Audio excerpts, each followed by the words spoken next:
want attacking purposeful football all the time. Now we've got our backs against the wall and we're going to fight, and we're going to fight hard. You've got to show me all the guts and all the determination you've got in your body. You've got to inspire me. A marvellous kick. That's as good as you'll ever see. And puts Graham back in front. I don't know about you guys, but if I see one bloke walking out of here, give the pat on the back from people out there for a good effort, I'll spew up. From inside the centre square, Boyd kicked the goal. Boyd kicked the goal from inside the centre. Hey Pack, welcome to Danny Boyd. It's a podcast about the Premiers elect, the Footscray Football Club Proprietary Limited. We trade as Western Bulldogs. I'm Danny McGinlay. Tom Boyd is with me after a week of severe injury. Boyd there was no episode last week. Apologies for that. What did you have? Oh, the flu. I was absolutely bedridden. It was probably about as sick as I've been, I think, in that vein, in the very much the head coldy, aches and pains. Yep. Can't get out of bed. That was probably as sick as I've been in a long time, maybe ever, I reckon. Wow. And it was perfect because we've got a 2-year-old at home. That's what I was just about to say. And my wife took a turn middle of the week and woke up with a 40-degree temperature. Nice. And she invented a couple of languages that morning. Like, it didn't make any sense. I think she was saying to me, without embarrassing her, she sort of called me in the morning, wasn't making a lot of sense about she could hear some sound. And it was because in the middle of the night she'd put on like a baby like white noise on her phone, and she didn't remember. Oh, no. And she was like 40-something degrees, hot at like. Where are you at this point? I was in the spare bed. Oh, okay. So she's rung you from the other room. Yeah, and I was like, "What are you talking about?" Anyway, and I got to Thursday morning. So thankfully, we were both. So I was bad up to Wednesday and Thursday, and Anna sort of turned Thursday morning, Wednesday night. Yep, okay. And daycare is Wednesday, Thursday, so we had a bit of coverage. But I took Runny to daycare on Thursday morning, and I got back and I thought I'd run a marathon. It was like the 2.5K drive to getting her dressed, to getting her in the car. It was just hell. So, mate, sometimes with a 2-year-old, you don't need the flu for that to be a marathon. No, I know. I'm aware. But she's. Let's just say we are very much in the midst of Daddy is the favourite at the moment. Oh, and it is not. It's not. People think it's great, and it is good at times. Yeah. But it just feels like you're fighting a battle on two fronts where you're trying your utmost to reinforce to your wife, I'm on your team. Yes. Even though she loves me the most at the moment. Yeah, but if she falls over and hurts her knee, she ain't coming to you. No, she comes to me. Oh, really? Yeah. Okay. It's bad at the moment. Maybe it's like has to sit on my lap at dinner. Has to, like, if she gets hurt, run straight past mum at the moment. It comes to me. Ooh. She's, in the, should we go to the playground? Yeah, not mummy though. Oh, that's the worst. Which is the worst. Yeah, that's shocking. That little. Yeah, no, I've been on the other end of that. Yeah. I think it's because I had it with my son. They want the opposite gender. Yeah. Yeah, and it swings and roundabouts because then once they start getting in, like when I started getting into footy and all that sort of stuff and sports, I wanted dad. Oh, yes. Because I wanted dad's guidance. Yep. But in the early stage, it was big mummy's boy. So yeah, mate. It swings around. She'll absolutely hate me at some stage. Totally. I'm certain of that. And you are much closer to that issue than I am. Oh, yes. High school and all that sort of stuff is not, designed to make, dads and teenage daughters get along that well. This is very much becoming a parenting podcast. We always start this with kids start. But hey, we need to get straight into the footy because we are flag favourites. We are up and about on the roller coaster that is this year. This is the highest peak we've got to. It may be about to fall over, but knocking over Carlton, knocking over Geelong, smashing Geelong. Everything is coming up Millhouse. We're getting into form at the right time. This just feels like. It actually, when you compare everything to 2016, it feels like the opposite of 2016. It was around this time in 2016 we began to fall off a bit. Well, a couple of injuries to the day. Really? Yeah. Today would be, and it might be a round or two off, but today would be the day where the team's reeling. McRae's done a hamstring. JJ's on the sidelines. Yep. Lib has done his foot. So this is when we lost to his Geelong. ankle. Yep. I'm sure Moz had 8 injuries. Like this is that time. Matty Boyd's, incrementally getting more angry. Yep. Dale Morris is dead, but he's fine. He's had 11 surgeries and he keeps coming out of the coffin each morning and drinking his bone broth and dominating. So is this? Hang on. Now I'm feeling negative about it. We need everything to go wrong because that's how we win a flag. I don't think that's the recipe for consistent premierships. Personally, let's put that in the let's put that in the special basket. We've got yeah, but it's the only time we've won it. So I'm aware. So what are we? So okay, well now we're going to do it a different way. We're going to start very badly. We're going to be inconsistent, and then it's all going to come together. Yeah. I don't know. I feel like there's a bit of a lack of oxygen around the club at the moment, given that we're right up at the top of the roller coaster again. Yeah. Which kind of makes me feel like the instructor or whatever, the conductor's about to lose his consciousness and drive us back down to where we were. But of the conductor of the roller coaster, you mean the guy with the mullet on the side. Yeah, the engineer. I don't know. It's sort of like the whole year has been such a up and down ride that it's hard to sit here and go, it's going to all work out, isn't it? It's really hard to just think that. But we're footy fans. This is what we do. It is a great point. And look, I the best feedback I think I've ever gotten from this podcast consistently across the board was when we did the episode with Chaz. And he was like, here's all the stats. Yeah. And I was like, none of them make any fucking sense. Right? And one stat that I will say is the history books will show that we've beaten Geelong 2 years in a row at Kardinia Park. We've only beaten Geelong once at Kardinia Park in the last 2 years, and that was on the weekend. And we did it in absolutely comprehensive fashion. Yes. Against a side that had everyone playing, and they've got plenty to play before. Yes. And there's no real indication that the terrible conditions should have suited either team. That, for me, is a very big moment in the season where we certainly know that we've been up against it. We spoke the last podcast that we did a couple of weeks ago, almost 3 weeks ago now. It was, we've got Carlton, we've got Geelong, we've got Sydney. Yeah. Then we've got North and we've got Adelaide to finish. Is that right? And GWS and Ballarat. And GWS. Yeah. So we've got 3 really hard weeks. My concern is we win the 3 and then we lose to North. Yeah. That seems like such a 2024 Bulldogs. Absolutely. I couldn't agree more. It's a genuine danger game. Well, look, hey, we've got to play, the real flag favourites. I'm being facetious calling us the flag favourites, but we got to play them. They're on their home deck. When was the last time? They've just lost 2 in a row. Yes, and lost a couple of big name players. So they're going to be backs against the wall, and they're going to come out swinging. It's going to be tough. When was the last time we won at SCG? It's probably that 2016. 2016, yeah, that JJ game. I mean, maybe. I can't remember. I can't remember any time since. And Oh, no, we probably won at the SCG during the COVID years, but beating, Port Adelaide or something. But yeah, last time I we beat don't even know if we Swans. played in Sydney that year, did we? I think we played almost. Oh, we were at Gold Coast, yeah. Yeah, in Adelaide. But it also sort of feels like, Adelaide's still got their coach at the moment. Is that right? Adelaide still got their coach. Yeah. Yeah, no, they're up and about. Thrillthorpe is doing well for them. Oh, is he a new coach? Is he the replacement He's coach? a player. No, they've still got Matty Nix. Okay, good. So West Coast who sacked their coach. Yeah, I know, but I was just checking because Adelaide had been struggling, and I was like, it just makes sense that they sack Matty Nix with 2 rounds to go, and we play Adelaide in the last round. Yeah. And they're playing for their coach's life. And we've lost against, say, Sydney, whatever the math is. We lose three out of the 3 in a row, and we're playing for a position. No, the Crows have won their last 2. They're up and about. They won't sack their coach against us. But do you remember, I think it was 2019, I swear we played like 6 games in a row where we were playing against a sacked coach. And the worst part about it is, right, is they sack their coach, and then an absolute terrible list ends up being good. And it ends up being like, and maybe there's something to this, which is all of these like peripheral first team players, right? So we're like 16th to 22nd best players on the list. They start dominating. They kick 3 or 4. Like they learn how to kick. They hit the scoreboard, and they're very much playing for their careers, right? Because that's a weird place to be. You don't want to be at the edge of the team because it means like you might be getting paid a bit too much, and they're going, "You're not worth it." Yeah. Whereas at the bottom of the list, you can sort of survive for a few years because you're costing them nothing. So we get all of these, and then after 3 or 4 rounds of them having this new interim coach, as you said, we play them in that period. They fall off a cliff. Yeah, that's and what they you end up want. being a destitute club for the next 2 years. And you're like, what did we have to lose to you?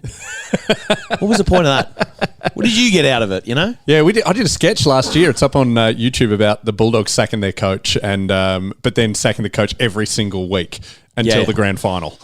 This is like a slightly different version about Libba theory, where he's actually signed for 5 years, but every year we use the Libba at the bad moment to encourage everyone that we've still got it and our favourite son's still going to play. So, did you watch the Carlton game?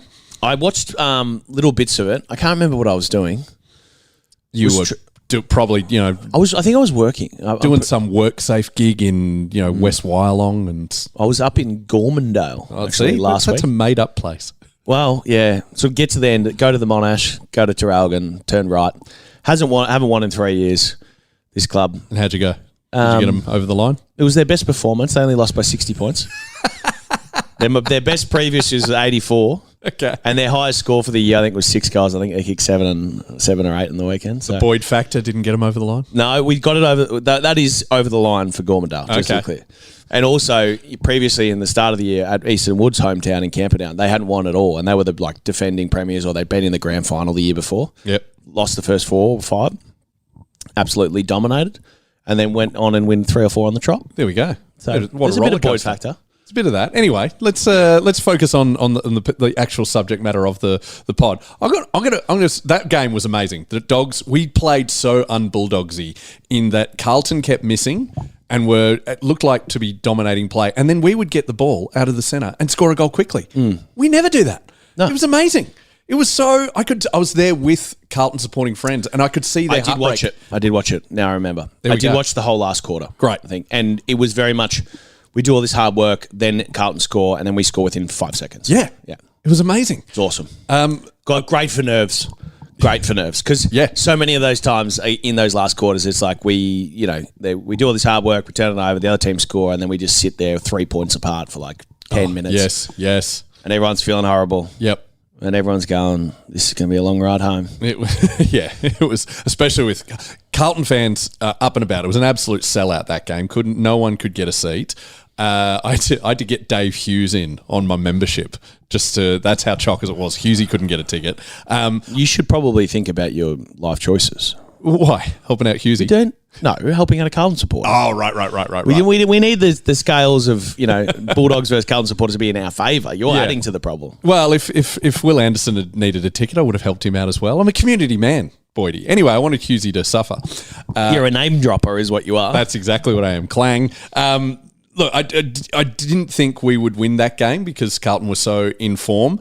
I do want to just gripe about, and I wonder if the listeners experienced this as well, the Carlton fans are the biggest bunch of casuals I have ever endured. Like, Richmond fans are really showing their true colours right now. Define casual. As in, so Richmond fans are not showing up at the moment. They're casuals as well. But Carlton I was really surprised by. So I was sitting surrounded, we were outnumbered, Dogs fans to Blues fans, even though it was our home ground. They got a lot more supporters. They do have a lot more supporters. And the people around me were getting into it. They were, I was sitting in GA, they're all yelling and stuff, and that's not a free kick. And I go, great, we're going to get some banter here. I'm trying to give it back to them a bit of, what do you call that? Just that. And they're not engaging. They're just yelling. They're constantly on transmit. They're not talking to the people around them.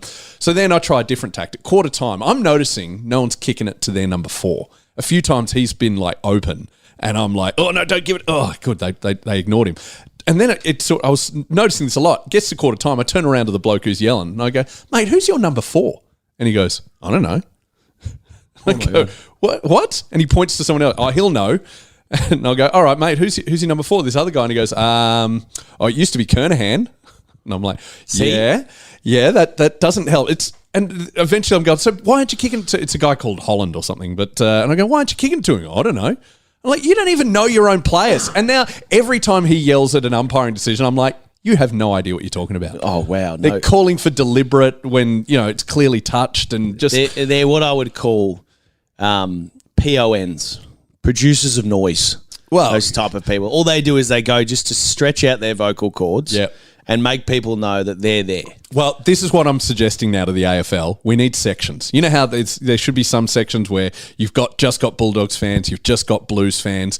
I would like to sit in the section where it's mixed, but everyone knows what they're talking about and they're up for a bit of banter. I do enjoy that you think that you know what you're talking about. Mate, we've built a podcast. It's a low scale. It is a low scale. We have built a podcast about me thinking I know what I'm doing. There is a bit of a, see, I don't find this with Richmond because I think Richmond began to adopt the wear a shit club for a while there. Yeah. Up until 2017. Mm-hmm. But Carlton still very much looked down on a lot of other clubs based on previous eras of success, which at this stage is 29 years since they won a flag. Mm-hmm. Almost. Because it's the year you were born. That's right. That's easy for you to remember. That's right. I didn't actually do the math that way, funnily enough. I did it, did it properly. 95 plus 24. And I feel like that they whilst they're long suffering at this stage, yes, they have not adopted the fact that they have been a suffering club. They still look down on people as though we are one of the first four or whatever they were, in terms of clubs, or first six. Big four. Big four. Yeah. We're one of the founding parts of the AFL. We're one of the proudest clubs. And I think, honestly, that's one of their big problems, because so many of the issues that have happened at Carlton have been so very ego-driven. Hubris. Oh, yeah. Hubris to the nth degree. Yeah. Through their boards, except when they had the absolute militant man in Dick Pratt running the joint. Yeah. After that, the vacuum of power that opened up was just extraordinary. Until the AFL realised, hang on, no, we're going to bring in a bit of equalisation here. You can't just be paying everyone way more than anyone else. They've never adapted to that. They've never adapted to the modern day competition. No, they do seem like they're sort of like one of those old families who aren't going that well anymore. Yeah. And you've got like these tech startup guys walking into the same dinner parties and just walking around with 5 times as much money, and they're like, these people shouldn't be here. Do you know what I mean? Yeah, they're like the Bluths in Arrested Development. Did you ever watch that? I did watch a little bit of it, but it is very much like, we're traditional. Have you ever seen The Great Gatsby? I have. The old money versus the new money. Yeah, okay. So if you're on Rhode Island or wherever it was, on East Egg, on the other side of the bay or the harbour in New York, this is where the old money is. It's polo. It's it's cheating. It's mafia money. It's under the table payments. It's all that stuff. It's controversy. Yep. And the new clubs who are trying to get it going and start to play some good footy and improve and do things differently, they're like these upstarts. They're like Kathy Bates in Titanic. New money compared to that one. If I lost you there, I know there's a lot of judgment about class and money in Titanic. I have seen the movie, but don't know who Kathy Bates is. Okay, she plays the unsinkable Molly Brown. Anyway, we're getting into obscure references. Just for a change. Obscure. I know, who would have guessed. All right, okay, so that's my gripe against Carlton fans. Was very happy to silence them all. There's nothing better than watching everyone leave. Oh, that's the best. Like, because I've said this for years. You see a loss way earlier than you see a win. Like 5 minutes into that last quarter, the mate I was with, Carlton fans go, it's over. You've won. I'm like, no, not a chance, mate. Absolutely not. We can still lose this. He's going, no, you're an idiot. And of course, he was right. For once. For once. No, it does feel like for once, you know what I mean? For once about the dogs. Your memory tells you that it always goes the wrong way. Absolutely. Because that's what hurts the most. And because we're evolved to do that. We're evolved to remember the danger and the bad times. That's right. The threats. So this is our own brain trying to protect us. And it's only when I saw the Carlton fans walking out that's when I start to relax. See, and this is, I think, the underlying challenge that psychology has to deal with.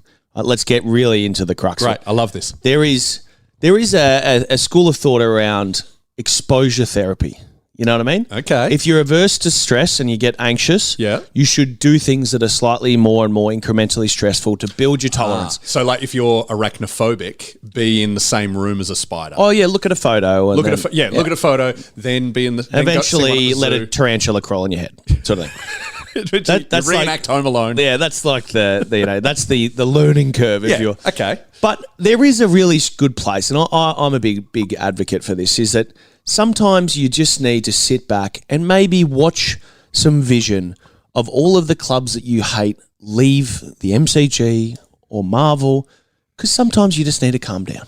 Yeah. Do you know what I mean? It can't all be about getting used to it. Sometimes you just got to sit back and say, what's the remedy right now? Watching a bunch of upstarty Blues fans take their sorry tails up the stairs and out onto the train. That's nothing bad about that. Nothing. It's brilliant. If this was a soccer scenario, there is a song that they all sing of "We spy you sneaking out."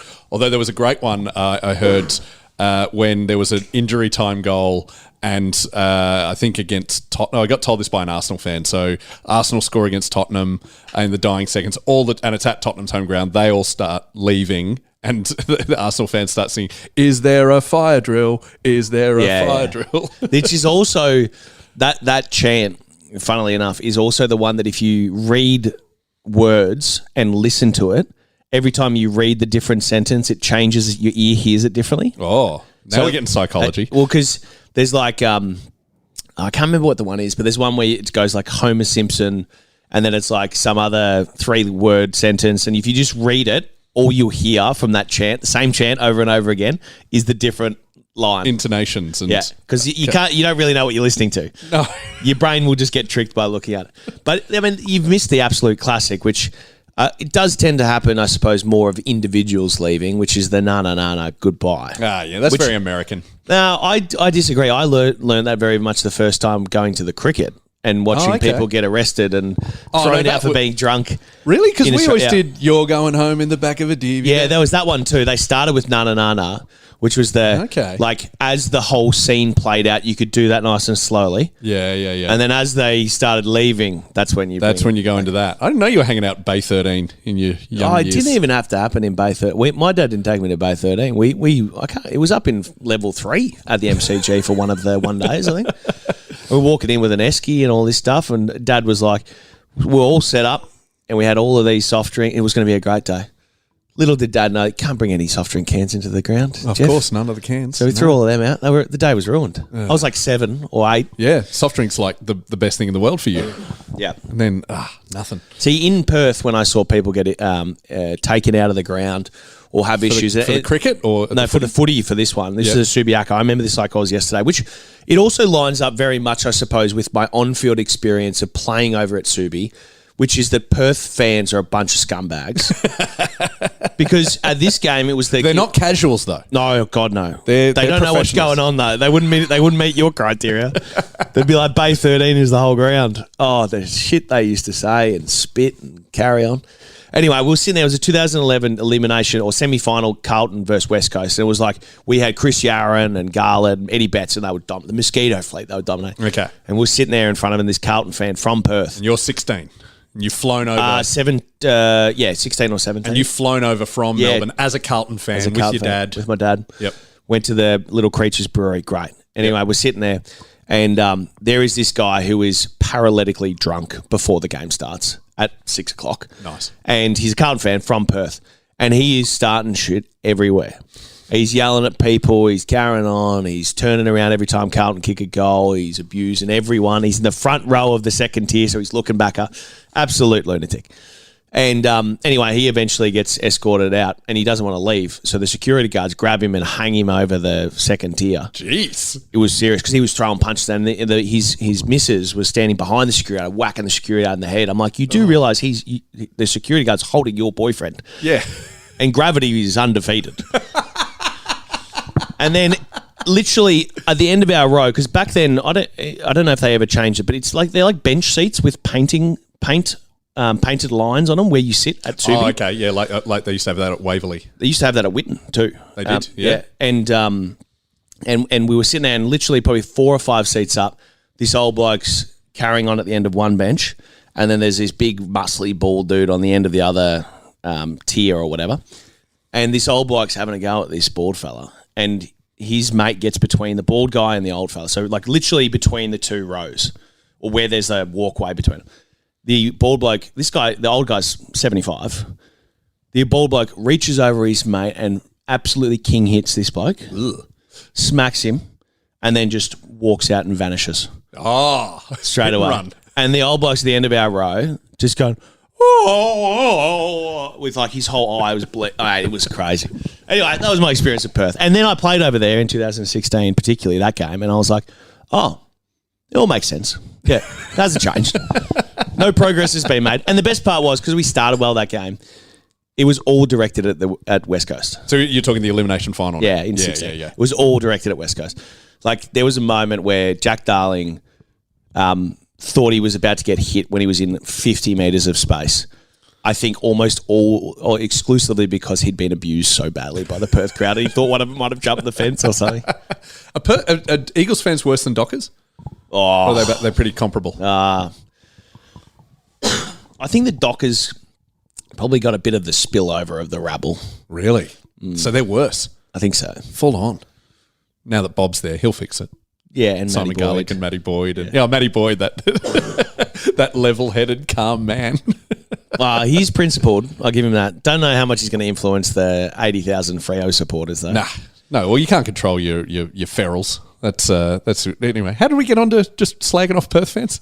I don't know. Very good fun. We started slagging off Carlton fans, if that makes sense. Yeah. Well, they did that. All right, so let's move it. That was a great win, up and about, great to knock them off. But then we're playing Geelong. Geelong, our bogey team, down at Cardinia. And actually, it's an interesting dichotomy. A year ago, we were playing them around this time at Marvel, and we were expected to win, and we thought this is our chance to finally beat Geelong because they were reigning premiers, but they were having an off year. They weren't going to make finals, and we just thought, on our home deck, where we were on the... Wasn't around this time of year, was it? It can't have been. Well, yeah, no. I think we played them twice in a shorter period of time, like we have with North. But this game, like the Geelong Bulldogs game at this time of year, it was maybe May, is almost June. Always the same. Okay, May, June. I reckon it was like we've done with North this year. I reckon it was like we played them twice in 7 weeks. Right? Yeah. I agree. And the last one was the final round. Anyway, but we were expected to win that, and then Geelong just predictably beat us. This year, we weren't favourites because it's Geelong's home deck, and we've proven ourselves to be inept. Top 4 side. Top 4. Were they top 4? Jeez. Well, right on the edge. Yeah, no, you're right. Might they have were. been 5th. And then we just came out snarling, and it was such a odd game to what it seemed the reverse of everything we expected. But Cody was great, Darcy was great, Jamara's great. Hey, let's talk about Rory Lobb. Yeah, I know. I was literally just thinking about that before I almost interjected with it. I am fascinated by a couple of things. One, let me use an example from my life, which was my sister was playing VFL footy for, I think she played for St Kilda, wasn't it? Well, she played for the Dogs for a year and didn't get a kick. It was sort of a bit of a shit time to be a twos player because she didn't play. Yeah. And then she went to play, I think she played at Carlton I can't remember. Anyway, my point being is she played forward at the VFLW and she had a couple of games because she got a good set of hands and she can kick really well. Yeah. She kicked a couple of goals, then she just go missing for 3 weeks. Then they moved her back. And she's averaging like 23 disposals a game. Okay. And came second in the best and fairest. And basically said, Tom, it's so much easier down there. Particularly if you don't have to play like super tight. And like that position in the AFL has gone through many sort of varying degrees. We're talking key position defender? I would say Easton Wood. So intercept. The hybrid, play small, play tall, intercept. It's not the same right now as what it was, I don't think. Because, there was a time, remember, when it was like Easton Wood and Jeremy McGovern and everyone wanted that type of player who could intercept the ball and it was all that everyone talked about. Yeah. Well, it feels like... Easton was very good at it. Oh, amazing. But it feels like it's sort of the value of that player or the focus on the player is not as highly intense at the moment. Yeah. But I think from a learning point of view, Rory... On paper, if you were going to stand him next to Jeremy Cameron, you would say in a contested marking situation, Rory should have the edge just by way of height. Mm-hmm. Was he got about 5 centimetres on him? At least. Yep. Maybe 8. Okay. Maybe not strength, and maybe that 1-to-1 side shove, Tom Hawkins special, he might struggle. Yep. But that place should be. But around the rest of the ground, he should really not be able to keep up with Jez. He shouldn't be able to play on the ground with him. He shouldn't be able to keep up with him on the lead. He shouldn't be able to impact the game in the way that he has. Jeremy Cameron can read the game so well. And he's got a much bigger engine. Yep. He's much faster. He's much more agile. He's much more diverse in the way he can get the ball. He's almost impossible to have a good matchup for. Yep. And yet you watch... Except for Fletcher Roberts in 2016. That's right. Anyway. And then you watch... You watch the importance of, on the weekend, there was 2 factors, I think, which was that obviously the weather and the ground and the underfooting was terrible, which helps. But also the way that the Bulldogs midfield played meant that Jez never got the ability just to find all this space and to run and to really force Rory to play one-on-one with him. And so Rory had this great thing. So I'm really interested with, one, how Rory's sort of dealt with the shift and managed to get his confidence up really quickly and all those types of things. I wonder if he's spoken to Jonesy about it. And we touched on this before the pod, which is that Jonesy obviously at some stage at Carlton after being exclusively a forward at the Bulldogs. Yep. And maybe even pinch hitting in the ruck every now and again. Like as that second ruckman. Yeah. He was third man up. Yeah. Probably. And I remember really vividly, he played this VFL grand final.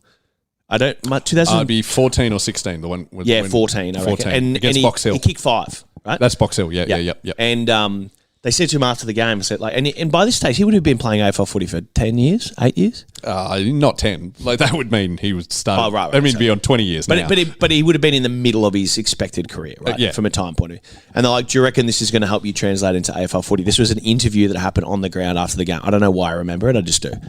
And then he either got traded to Carlton after that year or the year after that. I can't remember because he left before I arrived. Oh, okay. Yep. But even when he arrived at Carlton, he was still a key forward. He was. Yep. And then at some stage in the middle of one of those seasons, he moved back for Carlton and started doing really well. Really well. And had some big games. Like he played on Hawkins one game and dominated him. And everyone's like, what happened? Where did this come from? And if you talk to people who know Jonesy, they will tell you that in the weight room, Jonesy is a freak. Like really? He's the strongest, most powerful athlete that almost anyone of the Bulldogs has ever seen. Wow. So Barry Hall was right up there, Moz was right up there, but Jonesy always comes up. And so once he could find his position to translate those strengths and skills into a position that made sense and he didn't have to wait to get involved and just had to focus on one thing, he translated it really quickly. So I wonder if those two have spoken. But two, what I'm really interested in is what happens when because Jonesy's coming back this week. He is, yeah. Well, testing, but it'll be announced tonight. So let's say he comes back this week or next week. Doesn't really matter. How do those two play together? Is this going to be like the forward line? Are they just going to destroy each other's effectiveness? Yeah. So like when Jamara and Norton are playing together and they crash into each other, both going for the same mark, do you reckon Jonesy and Lobb might do the same thing? It's not so much that. It's more. It's not. That's not the way it plays out in the defence. It's more like if you can't have two unless you have everyone referencing the ball and not playing on a man like we used to do. Yeah. You can't have half, if that makes sense. So you can't have 3 players playing on their man and then 3 players reading the play. Why not? Because what you'll get is you'll get exploited because the 3 guys who know they're getting followed closely can then just make it really difficult for the guys who don't want to play on anyone. Yeah, okay. And it'll just be chaos, right? So you're either all referencing the ball and each other or usually one player is referencing like Jonesy has. Zone defense versus man on man. It's kind of like when Keithy and Jonesy played in the same side. Like Keithy played on his man. Yeah.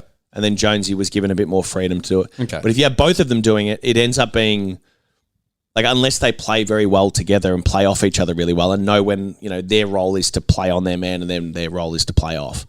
It just ends up being the very clear possibility that, we'll get exploited and smart forwards will just create confusion and then they create a relationship like Hamling and Easton Wood had. Yeah, but Joel played on his man. Yeah, and Easton was running off. Yeah, but bit. So if you're who's is that half? Is it? But who's going to do that? I don't know. I'm not. But out of those two, right? So Jonesy's built his career now on intercept marking. Yeah, so let Jonesy loose and put Lobb on. Well, is Lobb any good at that? Because he's taken. Mate, he's good at everything. He's been a key defender for 3 weeks, and he's the best in the business. And he's taken 5 or 6 intercept marks a week. Oh, well, okay. So what are you going to do? Well, we've also got Buku in there as well. That's right, and Buku does the same. Why don't we swap them around? Like for half the quarter, it's Jonesy, and then for half a quarter, it's Lobb, and then for half a quarter, it's Buku. What do they do? High five in the middle of the quarter, and they go, "Your turn." I think. Well, you do it on the bench so they can't hear you. But why is that? Why are you mocking that idea? It's not how it works in defence. You just can't. It's not so much a role. It's like the reason playing defence is easier than forward is because when you play forward, you have options. You have 1,000 options of what you can think about and what you can do. As a defender, you usually have one very clear reference point, which is just focus on your man and then do everything good outside of that, which is much easier mentally to deal with. And it also means that you don't have to invent anything. And it's always easier. It's like having so if you were going to run a race, if someone just said to you, just go run as fast as you can versus you've got a pacer running with you that you have to follow, much easier to follow a pacer. Yeah, okay. Yeah. So that's because it's just, you can just focus on that. And then you just take all of the variation out of it and you just go, I'm just going to do this. I'm just going to put one foot in front of the other. Yeah. So you don't exactly just get to go in the middle of the quarter. Now you're setting you don't. Why not? It just doesn't work that way. I reckon they could. When I'm coaching, I'm going to say halfway through, high five, say your turn, Do it quietly. Say it in Portuguese, so they don't understand you. But Yep. Well, I think more like, so again, I'm not suggesting that they'll designate and say, Lobby, you have to play on some this week. Because the worst thing you can do in football is go play the opposite of what your strengths are. Yeah, okay. That doesn't make any sense. Yeah. But we don't know what he's only been a defender for 3 weeks. His strengths are very clear. Are they? Yeah. Intercept marking, reading the ball. Once the high ball comes in, just setting himself to take those marks. Okay. You don't want him And isn't to... that Liam Jones' exact same strengths? Yep. Okay. And Buku's as well? Buka's a bit more of a hybrid because he's not as tall. All right. But yes. So is this a good problem to have, or are we in trouble? I don't know. It could go both ways. Here's the opportunity is we take 15 intercept marks. Yep. The risk is we don't play on effectively on Tom Papley and whoever else they got up there. Papley's out. He's not playing. No. Regardless, the smart forwards that Sydney have, their midfielders resting down there, and we end up giving up all of these easy goals because we get caught in transition or we're trying to... we can do that anyway. That's standard. Yeah, we can do that anyway, but we might also do it really, really badly. Or we could do it really well. It depends. And eventually what it comes back to is, does the midfield put enough pressure on the ball so the ball comes in the right way? Because if that happens, nice and high, slow, plenty of time to reference, plenty of time to get back in transition, plenty of time to find a man and locate, it'll be fine. But our midfield has been like a yo-yo all year in that exact regard. Yeah, and we've checked the weather in Sydney. It's not going to rain, sadly. So now that we've just designated ourselves as the best team in the proper wet. And is that comes from training at Whitton Oval, which even though they've renovated it and everything, is it not? No. It's not wetter in Whitton Oval, it's windier. Well, sure. Just adverse conditions. No, not the same. Okay. Wet, windy, and dry are all very different. Windy is the hardest. Well, why are we? It's weird that we train in windy when our home ground is the least windy place in the history of AFL. As we both did in terms of going to the facility. They can train inside now. Oh, that's true. Yeah, it's massive now. They opened officially yesterday. Yeah, I know. Lame. We were there 2 weeks ago. We didn't even mention on the podcast. So there's like a glass area where the like recruiting staff can sort of look out to the oval. Yeah. And we took multiple photos through said glass with fans standing on the other side, which was one of the weirder things that I've ever done. But it was also kind of nice because you didn't, like, those fans were great because they were, 15-year-olds. Yeah. But you didn't have to get like the smelly old man. Maybe that's the technique. You just put a glass between you. And plexiglass. Yeah. And so there's a hole in it with a big glove so they can kind of put their arm around you, but it's fully smell proof. You're a man of the people, Tom Boyd. I've never said no. I've also never not noticed when it was bad. All right, so we know that we don't know the tactics for Sunday. No, the tactics for Sunday will be they'll tell Lobby and Jonesy to play their natural game. Yep. I don't have any question about that. My question is, does it work? Okay, right. Because they've never really played together. No, that's true. Yeah. Well, Lobby went back for like 5 minutes earlier in the year, maybe. Against who? Before he got dropped. Oh, maybe. But yeah, he we're did. Such a different team from now and then, even though we're From the same. like 2 weeks ago. I know. Yeah. It's awesome, isn't it? Variety is the spice of life. It's so exciting. So do you reckon we'll do it?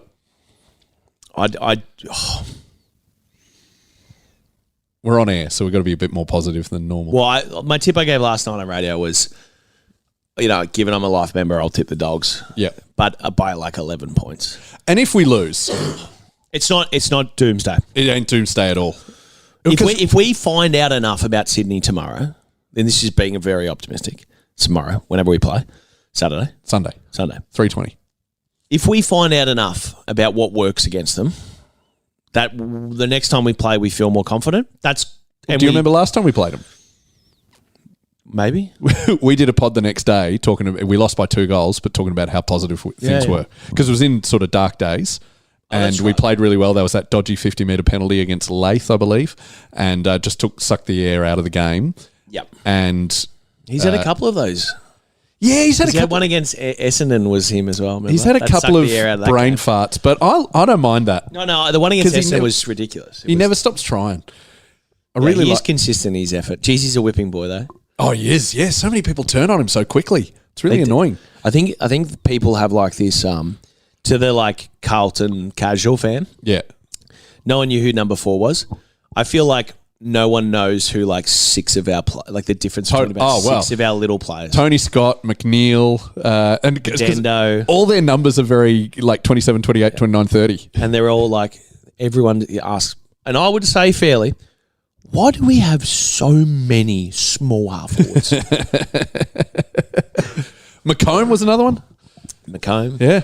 Honeychurch was the previous iteration of that. Ben Kamara was the previous iteration. Sweet Jesus. How many midgets did we draft? It's crazy. And we got giants. There's no one in between. No, I know.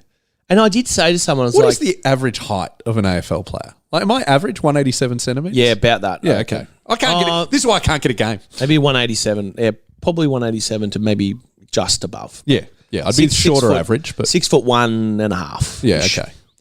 But it like I do find it fascinating. Like when they're sitting in these meetings, like, but then they'll say, "Oh yeah, but Caleb worked out," and you're like, Yeah. "But Oh, hey, do you see Caleb Smother in the VFL game against Geelong? he's still playing twos, isn't he?" Still playing twos, but match saver. Amazing Smother. Go check it out on the socials. I'm sure everyone. he's happy at the moment. Yeah. The rumour is he's going to Collingwood. Yeah, I saw because because they're rumouring about Bailey too, obviously, but that's neither here nor there. That's No, I mean I've heard several rumours. Who about else is Bailey. in that? About leaving the club? Yeah, There's because there was one. I feel like there was one other. always Jamara, even though he signed for 2 years, but they'll say, "No, but there's a magical contract, and if he stands on one leg." Oh, and well, you know faces what we need to east." talk about? Because I feel actually, I got asked to go on radio the other day about this, Yeah. and I said no because they were like, Oh, okay. "Do you want to comment on the new marketing fund?" Right? There's this new marketing fund thing that the AFL have got. Right? Marketing fund? Well, it's basically like the sponsors of the AFL can now choose to use some of the AFL's best players and pay them as a talent outside of the salary cap Yeah. to do brand deals for them. Right? Hasn't that always been the case? No. So there was restrictions, I think, around like the way it used to work was, or the way it's been working recently, say Telstra. Do you see all the posts from the boys about Telstra? Yeah. In fact, I even got paid to write some posts for players a few years back. Yeah. So what that was is more like, I don't know how they do the payment, but it's sort of like, hey, everyone's getting this money. You need to do X for the year. Okay. Social wise. Yeah. Right? And by everyone, you mean everyone involved in the league, or everyone? Yeah, in the league, I think. Okay, so even someone like Bedendo, who I think so. I think I'm not 100. I don't know the deal exactly, but I think something like that. But that's considered like it's sort of like a ubiquitous, everyone's involved sort of thing. Okay. What they're talking about now is like, say Toyota want to use Bond. Yeah. Toyota can use Bond specifically, and there's a fund that can get allocated to the game's biggest players. Right. Okay. And essentially, I was asked to go on ABC about it, I think, and they were like, I think the angle, they were like, this is unfair. Right. And I'm like, I don't agree with that, to be honest. I don't think it's unfair. The biggest names get the biggest attention. What's good for them is good for the game, because the more people that watch, the higher the CBA is, the higher the minimums are, the higher the AFLW get paid. Like, everything is related to eyes on screens. This is very trickle-down economics. It has to be. Because if you go, let's just spread the love, no offense to Dom, but Bedendo. No, who we're trying to get on the show. 95% of people don't know who he is. Yeah, until we get him on. That's not because he's not a great bloke. That's just because he's got a great he's story. not Bond. Yeah, absolutely. Yeah. And- He's number 4. He's what Carlton are saying. Yeah, exactly right. And don't know him. we've got 6 number 4s. Yeah. Or 10 probably, actually. And anyway, so they asked me to go on. And like my whole thing is, I don't think, so the reason why I brought it up is, say, with Jamara, I don't think Jamara is going to need to leave to get the big dollars that he would have had to in the past if he can get access to some of those big buckets of money. So if Jamara's there, hawking a Big Mac. So if you're making $2 million a year, what's 200 grand? Yeah. But if you're making $1 million a year, 200 grand's a lot. Yeah. So And I know, and by the way, we all know that AFL players are paid a lot, and I understand that for a lot of people listening to this, 200 grand's a lot all the time. Yeah. Totally get that. But these guys are basically going, if I play for 10 years or whatever, how do I set myself up for the rest of my life? Exactly. You've got to I need to pro-rata it. maximise my... If you pro-rata it over your entire working life, they're actually only earning above minimum wage. Yeah, 7 mil over 100 years. Well, not you, but normal people, normal players. Well, and look, the absolutely stark fact of the matter is that 99.99% of AFL players make the most amount of money ever in their life in those years. Yeah, right? yeah, There's very few. Yeah, because you're in your day job, you're on $8 million a year now. Is that right? Yeah. Sadly, it's me and the Woolworths CEO. it's you, and sadly, it's Zimbabwean dollars. What was his name? That bloke, Mr. Banducci. Yeah, that's right. That Senate inquiry is so funny. So you made how much? Well, 1.2 is my base salary. You made 8.4 million. That's $7 million in incentives. We had a good year, mate. I'm glad I started COVID. Yeah. Oh man, very funny. But so my point is, my hope is that the premium talent who are dominating, like marketable talent. So like because Jamara's going to be in a lot of ads. So so many. Bond has started to the last 3 years. Yeah, and you reckon they should be? See, I didn't know they weren't paid. I didn't know that they were sort of disallowed under the salary cap. I thought they were free to personally endorse whatever you want. I don't know what I think what they've said is the PA has kind of negotiated on behalf of the whole membership base. Yeah.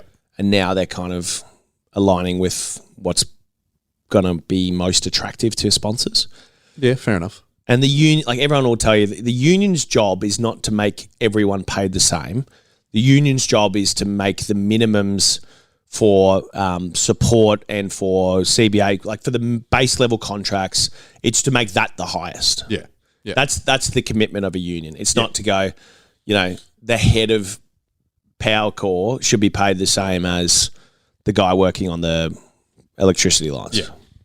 So it should be. I mean, in an ideal world, in this Marxian utopia. Yeah. But Bont is 50 times better than anyone else in the team. Yeah, now Bont's a bad example because, Bont should be paid. Bont's the perfect example but to make it why that it will never be even, right? Yeah. But we also love Bont more than life itself. So we think Bont should just be paid infinity money all the time. He should be just, spun a web of gold. Yes. Should be eating Wagyu steaks off naked angels. I'm optimistic that maybe, say for like Jamara, I don't know if it's going to save us with Bailey, but I think with Jamara and those types, there's going to be great opportunity to make almost as much or just as much if you stay in the same place. My theory with Bailey is my fear. I obviously want him to stay. I think he's a great player. It's a really shit time for him to leave too.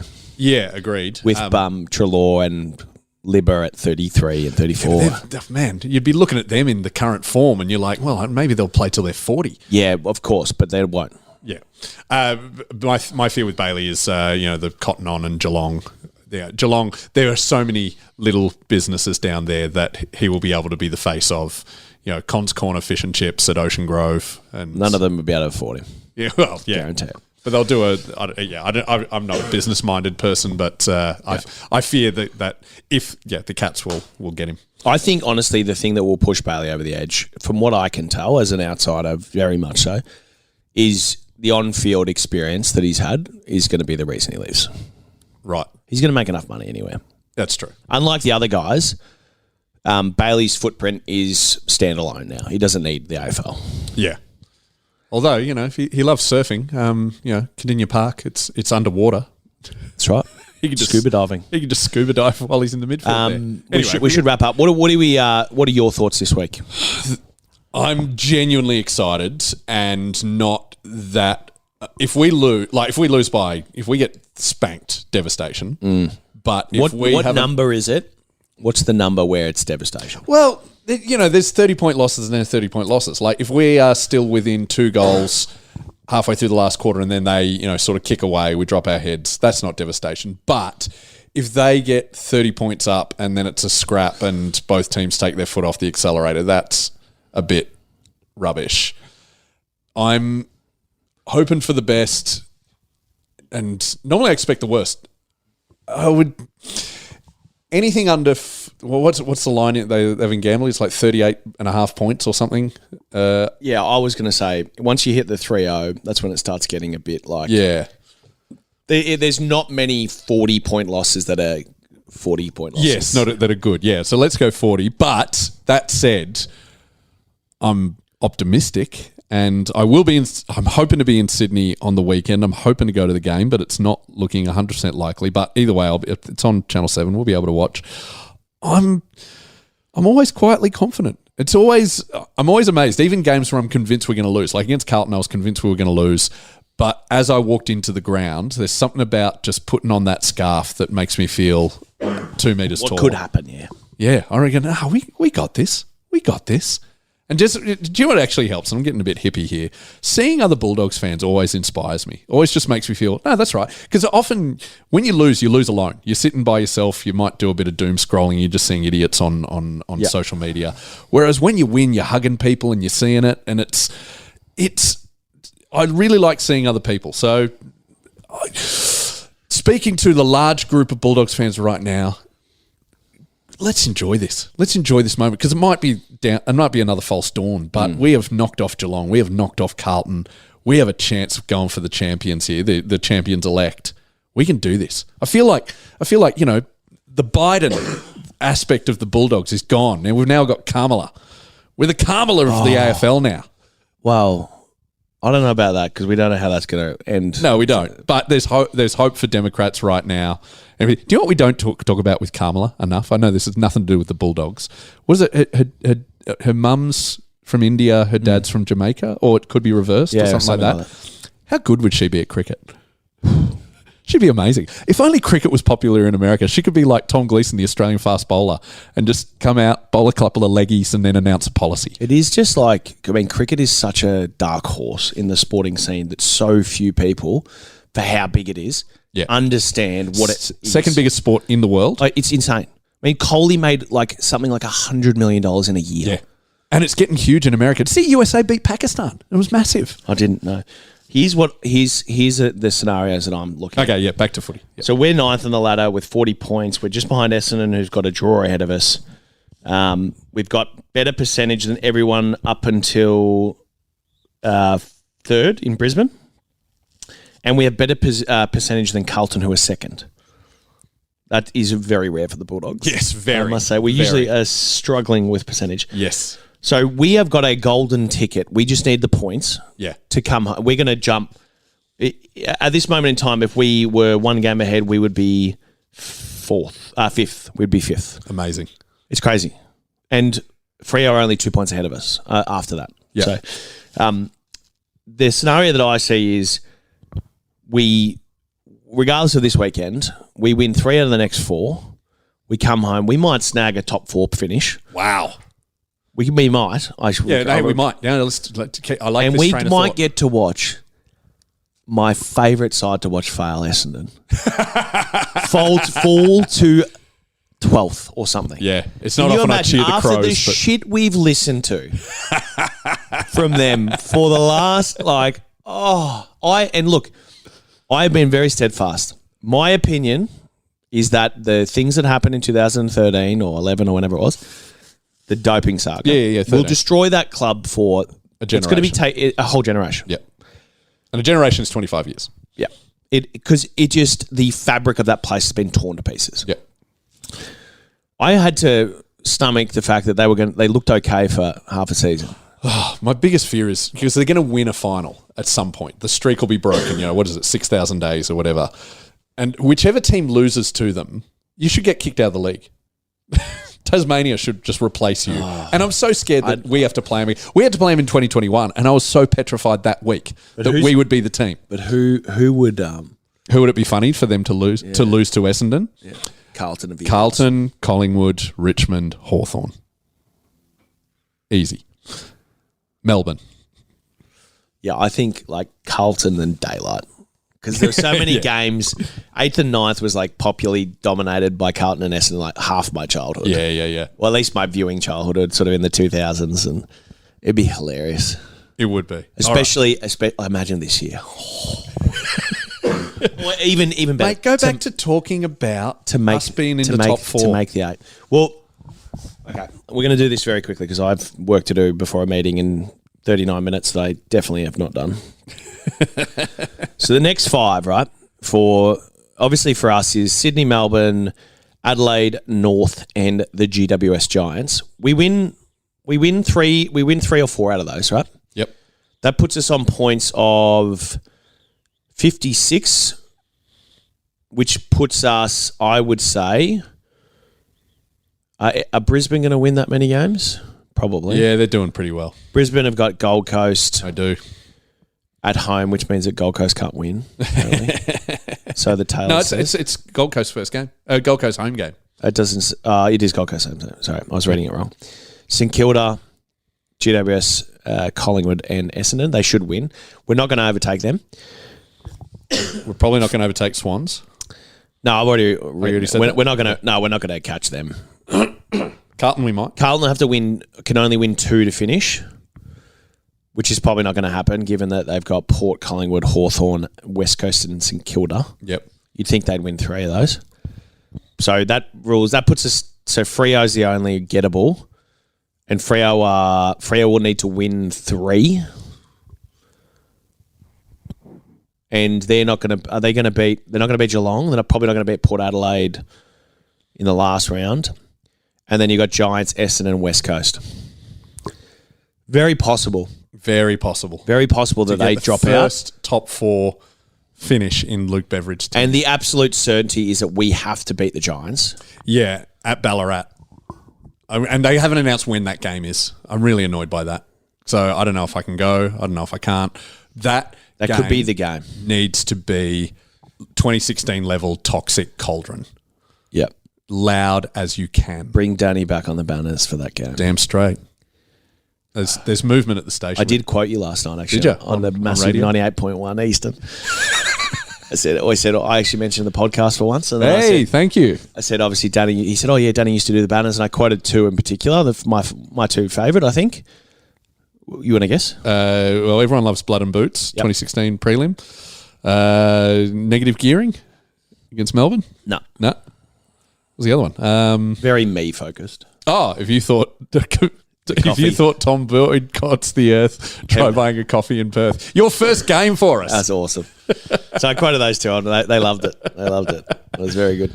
So, I mean, and then the other dark horse is, so Geelong are a game ahead. So, massive win, obviously, last weekend to help us with that. So, we need to win 1 more game than Geelong in the run home. And Geelong have North, Adelaide at home, Freo, St Kilda, and West Coast. So, we need to win 4. Yeah. We win 4, we make top 4. Okay. And don't you? I love that we're talking about making top 4 now, because we could so easily just say, mate, our percentage is the only thing that matters. Yeah, look, we know we're getting ahead of ourselves, but that is half the fun of being a footy fan, and we're only doing it in the privacy of this. The draws are going to be the thing that stuff us. Other teams getting the 2 draws that are the 3 draws that have happened. Collingwood have drawn twice. Yeah. Freo and Essendon. Cop that.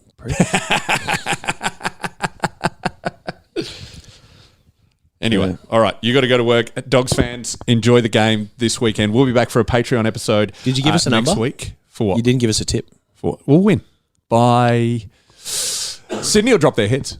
They will, and we're going to win by 41. The bankers will turn on them. Yeah. Oh no, the bankers will ask what the rules are halfway through. Oh, hey, let me plug this, Dogs fans. You want to see Giants fans really annoyed?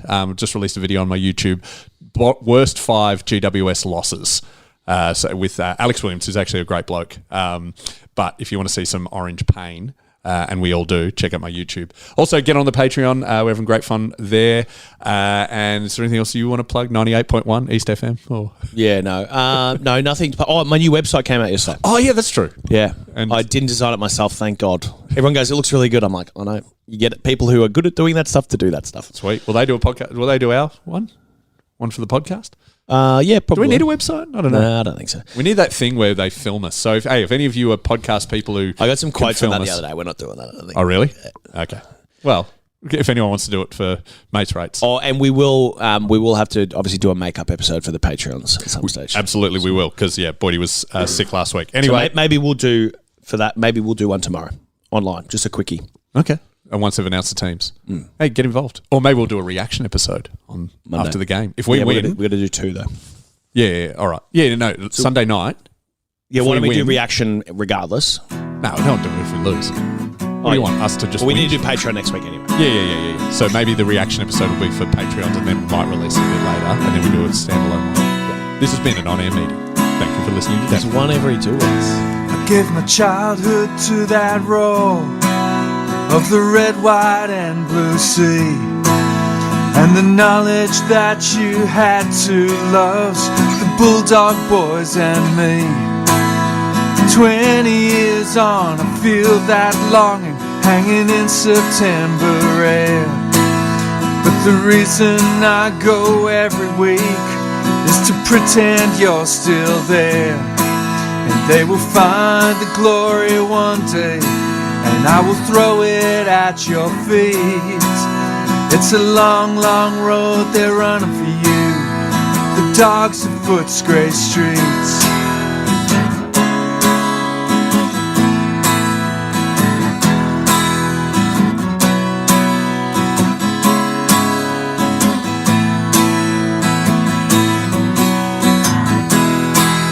It's a long, long road they're running for you, the dogs of Footscray streets.